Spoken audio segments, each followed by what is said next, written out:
मोदी सरकार अगले संसद सत्र में वन नेशन वन इलेक्शन पर बिल ला सकती है। मीडिया रिपोर्ट्स की माने तो अपने थर्ड टर्म में बीजेपी की कोशिश इस बिल को हर हाल में देश भर में लागू करने की है। देश के पूर्व राष्ट्रपति रामनाथ कोविंद की अध्यक्षता वाली कमेटी ने इसी साल मार्च में वन नेशन वन इलेक्शन पर अपनी रिपोर्ट सौंप दी है, जिसमें देश भर में लोकसभा और विधानसभा के चुनाव एक साथ कराने की सिफारिश की गई है।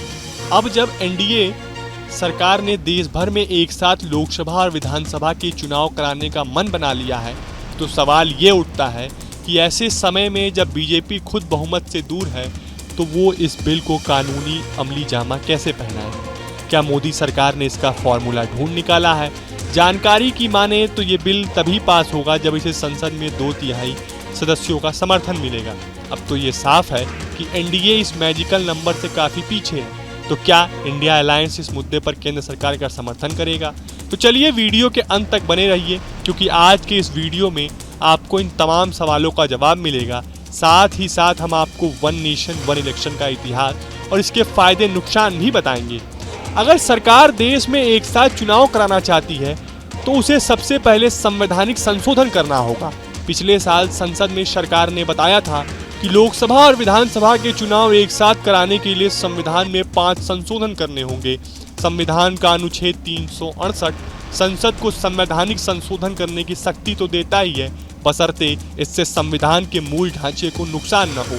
लेकिन इस संशोधन के लिए बिल लाना होगा और इस बिल को संसद के दोनों सदनों यानी लोकसभा और राज्यसभा में पास कराना भी जरूरी है। चूंकि ये बिल संविधान संशोधन करेगा, इसलिए ये तभी पास होगा जब इसे संसद के 2/3 सदस्यों का समर्थन मिलेगा। यानी लोकसभा में इस बिल को पास कराने के लिए कम से कम 362 और राज्यसभा के लिए 163 सदस्यों का समर्थन जरूरी होगा। संसद से पास होने के बाद इस बिल को कम से कम 15 राज्यों की विधानसभा का अनुमोदन भी जरूरी होगा। यानी 15 राज्यों की विधानसभा से भी इस बिल को पास करवाना जरूरी है। इसके बाद राष्ट्रपति के हस्ताक्षर के बाद ही ये बिल कानून बन सकेगा। अब यहाँ पेच फंस जाता है। राज्यसभा में एनडीए के पास कुल 121 है, जो मैजिकल नंबर से 42 पीछे हैं। वहीं लोकसभा में एनडीए के पास 293 सांसद हैं, जो कि मैजिकल नंबर से 69 वोट पीछे हैं। यहाँ बीजेपी के लिए एक और टेंशन की बात है। सवाल ये उठता है कि क्या खुद बीजेपी के सहयोगी दल इस बिल के समर्थन में खड़े होंगे? जेडीयू और एलजेपी इस बिल का पहले ही समर्थन कर चुकी है।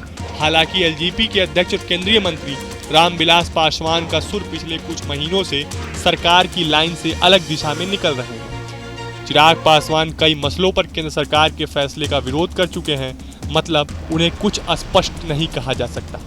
अब बात टीडीपी की करें तो टीडीपी ने वन नेशन वन इलेक्शन का कभी समर्थन नहीं किया। 2018 में लॉ कमीशन के सामने टीडीपी ने यह तर्क दिया था कि इससे संविधान के मूल ढांचे को नुकसान पहुंच सकता है। अब यहाँ लोगों का भी ये सवाल है कि अगर एनडीए में आपसी सहमति बन भी जाती है, तो क्या विपक्ष इस बिल पर रजामंद होगा? पूर्व राष्ट्रपति रामनाथ कोविंद की अगुवाई में बनी समिति ने 62 राजनीतिक पार्टियों से संपर्क किया था। इनमें से 32 ने एक देश एक चुनाव का समर्थन किया, जबकि 15 पार्टियां इसके विरोध में थी।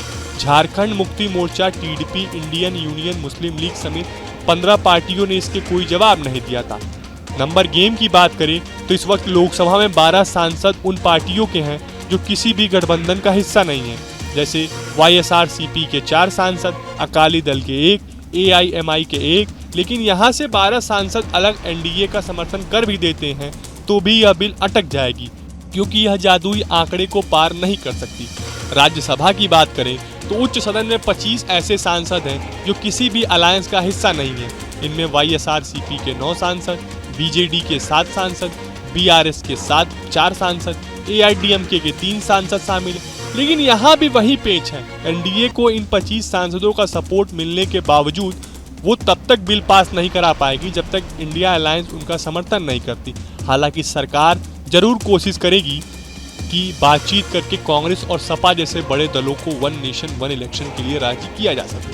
खास बात तो ये है कि इस बिल से राष्ट्रीय पार्टियों का काफी फायदा हो सकता है, मगर रीजनल पार्टी इसके समर्थन में खड़ी होंगी ये कंफर्म नहीं है, क्योंकि अगर देश में एक साथ लोकसभा और विधानसभा के चुनाव होंगे तो कहीं ना कहीं राज्यों के मुद्दों के बजाय राष्ट्र के मुद्दों की बात ज्यादा होगी। ऐसे में क्षेत्रीय दलों के एजेंडे कहीं ना कहीं दब जाएंगे।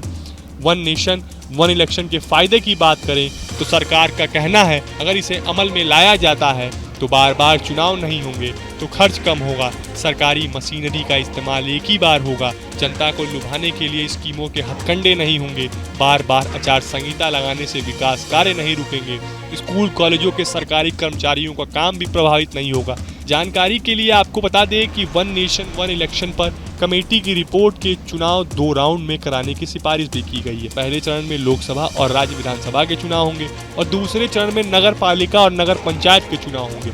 वहीं लोकसभा विधानसभा चुनाव के 100 दिन के अंदर स्थानीय निकाय चुनाव कराने की भी सिफारिश की गई है। तो आपको बता दें कि देश में आखिरी बार 1952 से लेकर 1967 तक एक साथ चुनाव हुए थे। वहीं मौजूदा वक्त में भारत में औसतन हर 5 महीने में चुनाव होते हैं।